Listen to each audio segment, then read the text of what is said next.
The nation is bidding a final farewell to former President Jimmy Carter, who passed away in December at the age of 100. On Thursday, January 9th, Carter's funeral procession arrived in his hometown of Plains, Georgia, where the public gathered to pay their respects. Following a private funeral service at Maranatha Baptist Church, the Carter family made their way to the former president's residence via motorcade. As the procession made its way through the streets of Plains, admirers lined the sidewalks to catch a glimpse of the hearse and pay their final respects to the 39th President of the United States. The funeral proceedings for President Carter began on January 4th and will conclude with a private ceremony at the Carter residence, where he will be laid to rest next to his late wife, Rosalynn Carter. Rosalynn Carter passed away in November 2023 at the age of 96.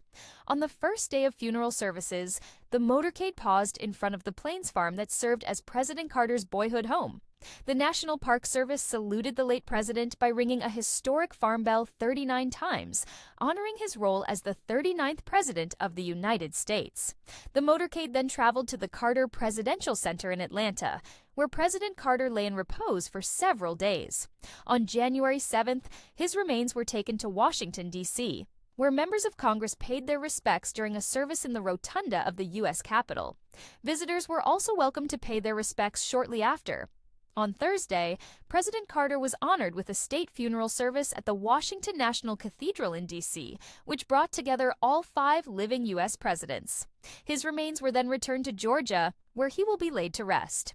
President Carter served as the 39th President of the United States from 1977 to 1981. He passed away at his home in Plains on December 29th after spending almost 2 years in hospice care. He is survived by his 4 children with Rosalynn, Chip, Jack, Jeff, and Amy. In March 2019, President Carter became the longest-lived American president, as well as the president with the lengthiest post-White House life. His and wife Rosalynn's 77-year marriage was also the longest of any first couple. As a mark of respect, flags at all federal buildings will fly at half-mast for 30 days after President Carter's death. This period of mourning will include the inauguration of President-elect Donald Trump on January 20th.